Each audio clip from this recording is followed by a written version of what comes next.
It's Talking Reds Live. Good afternoon from sunny Liverpool. I am John Gibbons. I'm joined by Mo Stewart and Josh Sexton, and we're here to look ahead to Liverpool v Southampton tonight. A couple of other things going on in the world as well that we will talk about. But first of all, just want to give a quick shout out to NordVPN, who are partnering with Talking Reds for this little run. Responsible party for bringing it back, so appreciation to them. A little bit more from NordVPN later. We'll just want to give them a shout out at the top of the show before we get into tonight. How are we feeling about it?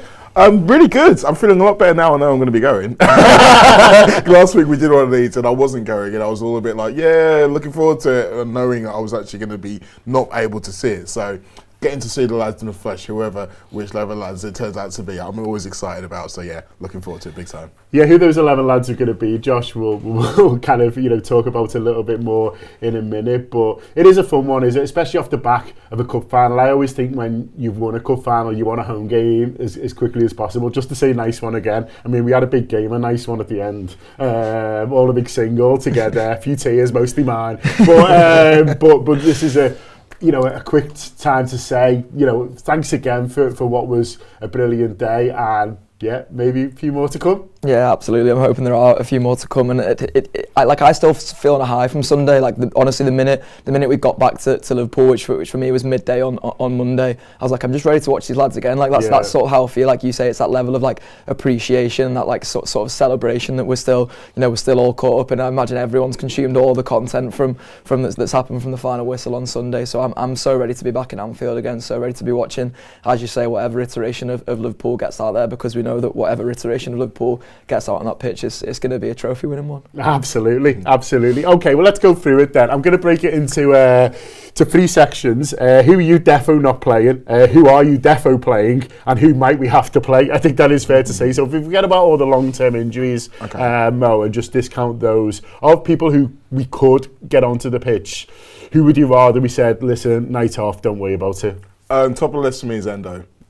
He probably will think he can still play. And of course. I was watching the videos and he looked like he was walking all right. But yeah, I feel like he's going to be massive at the weekend. And I think midfield-wise, I like the idea of Clark and McConnell playing together. I think they looked really good together at Wembley. And I think we could get those two and another in there and maybe give Endo a bit of a break. He's the one that's top of my list. To be honest, I feel like some people are going to say Verge, but I'll be all right if he does end up starting, to be honest. I think sometimes when you have a really inexperienced team, if you have him in there, it's almost like you're kind of bringing everybody up a little bit. Everyone feels a little bit more comfortable. And so if we are going to have to make some risks elsewhere, if we've got that pillar there, I think we'll be all right. Josh, ready for you? Yeah, I'm the same on I want Virgil to start. I think you've seen, I know there was a sort of tweet kick around. I think it was George Weah's cousin. So again, I don't know if you should sort of take that with a pinch of salt, given some of the stuff that he's managed to get into international media down the years, which has definitely not been true. There's a bit of boy who cried wolf. Yeah, apologies, George's cousin. If that is really you. So there definitely is a bit of that. But there are a lot of Liverpool teams that have gone out and sort of Johnson's Paint trophies or whatever the sort of sponsor for it is now, and the teams of kids playing against teams of men, and it doesn't always go very well for them. And it's gone a little bit better this season, but it's still not something I want to see at Anfield tonight. I want to see a couple of the sort of adults in there. So Virgil being in there for me, as Mo says, would be a key. It's similar to Mo, I'd have Endo nowhere near it. I'd have any of these lads who are coming back from injury. So the ones he talked about yesterday with Dom, Salah and Nunes, I'd have none of them anywhere near it either, to be honest. I think this is a sort of game tonight where you can maybe get away with having a couple of those lads on the bench and get them a couple of minutes before the weekend. But really, it's all about the weekend in terms of getting them back to full fitness and getting them firing again. And you'll have to ask maybe one or two of the lads who gave their all on Sunday to go again. But I'm fine with that. Yeah, we'll come on to that a little bit. The bench one's interesting, isn't it? Because there'll be a temptation to maybe have a couple of these big returning stars on the bench, Mo, and think, well, we could give you a few minutes. The problem is that you don't know how long the game's going to be, and we love an extra time. And so you know, you might say, well, 20 minutes from Salah might actually help, you know, in terms of his recovery and sort of getting him back and stuff like that, or one of the other guys. But without knowing too much about sort of the game situations, and even if we're up in the game or whatever, it does make it a lot trickier for the manager to make those calls. Yeah, particularly when you're talking about Salah, because like that's exactly what happened in the Brentford game. Well, we put him on earlier than we wanted to, and then he picked up something probably really late. And so that's going to be in the back of your mind. I think of those guys, if there are any of them where you're thinking, I'm wanting them to start on Saturday, then yes, I would have them on the bench. But I'm more of the opinion, I think that maybe they'll be looking to be on the bench at the weekend. So, I mean, to be honest, Darwin's the only one I'd be potentially putting on the bench, and simply because, I mean, you're going to have a job getting off the pitch anyway. I mean, we saw at Wembley, he was so desperate to get on the damn pitch. Yeah. So I feel like if he is fit enough to play football, I think then you do put him on the bench. But then, like you say, it's all about game state, and also whether the guys on the pitch are looking like they need changes, because that was really what kind of precipitated it at Wembley, wasn't it? It was like we had to change certain players, so they had to keep going. But there's going to be some lads out there who are going to be keen to keep it going from this weekend, and so they're going to want those minutes. In terms of the guys coming back, I think we can probably be a bit more cautious than we would have been otherwise. What I just asked you, Josh, and we'll do it again, was what a boost that this gives the academy. And I was reading before Kiefer McDonald done an interview with Barry Lutus talking about, you know, what a boost it is for the academy, because there's going to be lads who came off the bench who are maybe going to start this game. There's going to be a couple of others who might be involved, who weren't, but might get a sort of few minutes. But if you're anyone at the academy, whether you were involved or not, at the moment, you must be thinking, well, maybe I'm next. 100%, yeah, and you can see that clear pathway now. Like, one of the things I love that when they rebuilt the academy, they built a sort of literal, when they rebuilt it, when they built the new training centre, I should say, they built a literal like path with all the sort of faces of people who've graduated from the academy down the years, and I love that they're sort of, you know, really trying to make that like a tangible thing now. There's people who've been employed in roles, when you think back to, you know, Pep Linder's old role, which probably goes as far back as the Rodgers days, as much as the sort of Jurgen Klopp days. There's what Vita Matos is doing now, Alex Inglethorpe, what he's been doing down the years. And I love the tweet from Andy Kelly the other day where he sort of references all the people who've been involved, you know, on the education side of things, all the people who've been involved on the sort of safeguarding side of things, all the people who've been,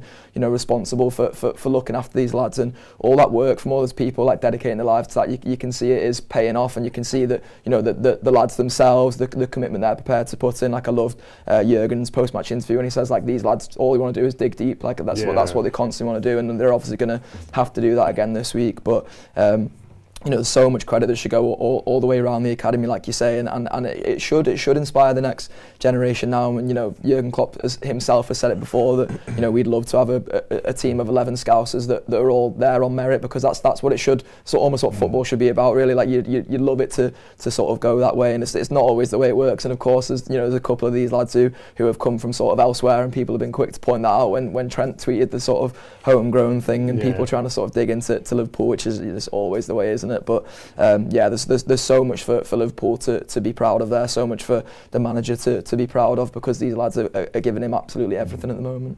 Yeah, well, it's fantastic to see, and hopefully more of the same tonight. But listen, whatever happens, we'll be at Anfield tonight doing post-match content, so audio and video, straight after the game, straight from the pubs around Anfield. So great time to subscribe to the Anfield Wrap. And also, if you subscribe now, don't worry, all our content from the weekend, match day diaries, post-match shows, from the bus coming back, and all of Monday's slightly less drunk content as well. Only slightly. Yeah, I mean, you know, still top it up. Is all available there. So if you do still, like Josh says, we're desperate to consume all that content from the weekend, then download the app, get stuck in. You've got some free tokens if you haven't yet subscribed, and yeah, that'll all be there waiting for you. And of course, all our post-match shows from tonight. But before we do jump on, the game for Liverpool is on terrestrial TV tonight, which is really nice, because it means you can watch for free in the UK, but it also means, with the assistance of a helpful VPN service elsewhere in the world, you can watch this game for free as well. And have we got the best one for you?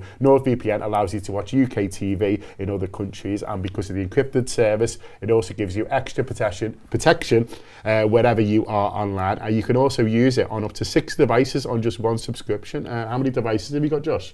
I'm going to say 4. We'll get 2 more, lad. Because Nord's got you sorted, you know what I mean? 6 subscriptions, 6 devices, on just 1 subscription. So it's nordvpn.com/TAW, nordvpn.com/TAW for an exclusive deal, an extra 4 months free, and a 30-day money-back guarantee. So there you are, can't be bad. But nice one for Nord for partnering with us this month. Hopefully, we'll continue it throughout the rest of the season, because I know people are enjoying having Talking Reds back, and we're enjoying doing it as well. Just to jump on to a couple more things, I know hopefully there have been some questions coming out that Josh is going to sort of read out, but one interesting development, Mo, from literally the last hour or so is Fabrizio Romano's put out a story.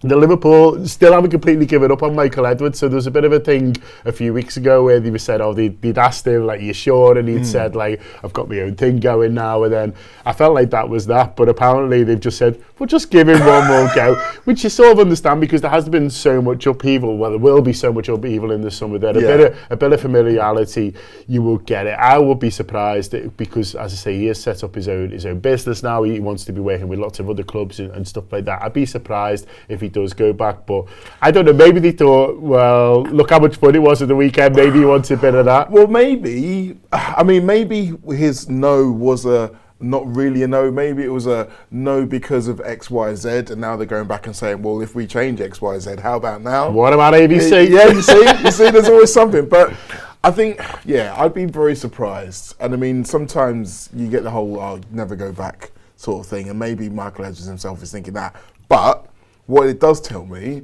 is that Liverpool aren't looking to move away from the Michael Edwards model of looking at trying to find value, looking into data and using that. And I think a lot of people were concerned, we're getting a new manager, we're getting a new sporting director, we might be trying to go away from all of that and doing things too differently. So for those of you who are very much into the way we've been doing stuff, good morning, Josh. Then that's good news. And going back to what our Josh was saying about the youngsters, if you think about the way we've kind of used the loan system over the last 2 or 3 years, it's been a bit hit and miss. And now we've got all these lads who've come straight from our youth team straight into the first team and have done all right. Yeah. So maybe we start thinking about, well, we don't need to do that as much with the loan system. So there's so many different parts to this that I think are fascinating. But when it comes to the new manager, like the new sporting director has to come first. Yeah. So we can all speculate, and we are all going to obviously speculate about Xabi, etc., etc. But that has to come first. And so once we see that, that's when I'm really going to get excited. Well, listen, if speculation is what you want, then have we got the man for you. Rob Gordon is currently hosting Managerial Gutters, so it's the transfer show, rebadged, rebranded, redoubled as the Managerial Gutter, and that is taking place every Thursday at the moment. Rob will be hosting that tomorrow. I'm sure he'll be talking about the Fab Romano tweet, because he's definitely got Fab Romano on alert. 100% Rob has, so he'll be talking about that. He'll be talking about the sporting directors stuff, and exactly what Mo's saying there about the idea that maybe that needs to be sorted first. Well, almost certainly it does need to be sorted first, but obviously there's still the managerial speculation, and we're still all having interest in terms of what's going on there, and watching European teams to see how they're getting on. Suddenly got more knowledge of the Portuguese league than I ever thought I would be. But yeah, that's the situation that we're in now. So there'll be one of those for subscribers tomorrow. So make sure you enjoy that. But Josh, is anything coming in? Yeah, we've had quite a few comments. Obviously, a couple of comments about the technical difficulties. So apologies again about them. I should say, as a little plug, if you do want to see the Anfield Wrap live with no technical difficulties, no sort of streaming buffer or anything like that, you can come to our end of season party in Liverpool. That's a Saturday night before the Wolves game, the final league game of the season. The AnfieldWrap.com/TAW party. You can get your tickets there for that. Dwayne Pipe's been on cracks. I was going to say the only technical difficulties you might get on a live show is how many shots we've had. As you always buy them, then that's on you. That's not really technical, is it? So the only blame for technical difficulties, certainly in America, where you all like to buy us whiskey, is on you, really. There is a question to that effect, so I'll get onto it. But first of all, at Dwayne Pipe, I went with crack slide, then I'm going to go half slide. I'm going to skate it down a little bit on the second time around. Just ask, how are we? Good? Good, right, yeah, really good, yeah. I'm feeling good, yeah. Like I say, I'm happy to be going to the game tonight, going for a bit of lunch once we finish this. So yeah, got some very positive news over the last couple of days that I can't really talk about yet, but Stay tuned. I will. Actually, Fab Romano from Mo Stewart there. Fab Romano in himself. Rob's going to do a whole show on that. Speculation on what is Mo's big news. Mo's new manager. Yeah. I feel like for me, obviously the season started in August, but I feel like something about Luton was like, now we're on. So maybe the running started in Luton, I don't know, or the season jettisoned. But I feel like ever since Luton, I've been like, here we go. Yeah, absolutely. Yeah, I feel like I'm ready to get into Anfield every single day. So if the lads want to have a think about playing every single day, then well, at least training, we'll go to that. Yeah, exactly. Robbie Richmond's been on. He asks one question, mates. If roles were reversed, do you think with Jurgen, do you think Pep, I presume he means Guardiola, would have trusted his kids on Sunday or played 4 lads on one leg instead? It's an interesting one, that. I mean, he does like making one sub, Pep. There'll be lots of times where he'll have the ability to make subs and he won't. So that makes you think. But I also think it's a lot of the game state. So if he sees his players are absolutely knackered and it is actually affecting the game plan, then I think he would have done. I think you've got to have faith in them. And if you look at City, they have played quite a few of their younger players coming through in the league, not just in the cup games. So I think he probably would have. Like Arteta, that's probably a better question because I don't think he would have. Well, he's using a very small squad this season, Arteta, which is interesting. It'll be interesting to see how that goes.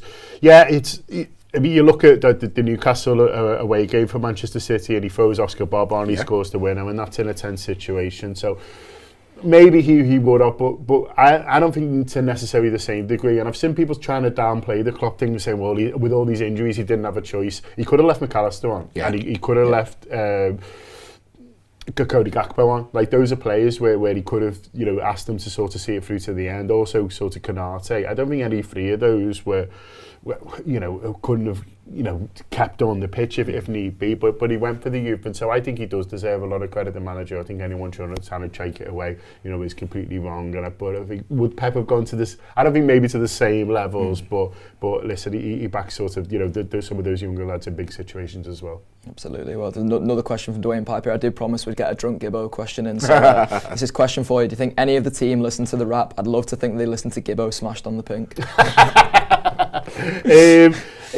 We've done drunk mix zone, so they've seen us drunk, I would say. Yeah. I think we do get sort of positive feedback. It was interesting when we went out in the summer and we interviewed Curtis Jones and Harvey Elliott, and afterwards we were just sort of chatting with them, and we would say, and there was like, oh, nice one to use, because like you're always like fair, we feel like, and he said like some stuff that you see, you might like draw the game or lose a game, and they just like turn into you, and you're like, basically like, why are you being bellends? Do you know what I mean? Where he said like, listen, if we play crap, you say we're crap, but like they always feel like it's fair. And so that was nice feedback. The fact that they were sort of saying that, but it does suggest they've got half an eye on these things. I think largely what they see is clips. I was going to say, Lisa, they're not watching any shows Kev Walsh is on. No, it's largely clips on Instagram. And I think largely what happens is if someone lays into them on Instagram, one of the mates goes, get on this. Yeah, exactly. I think that's basically what happens.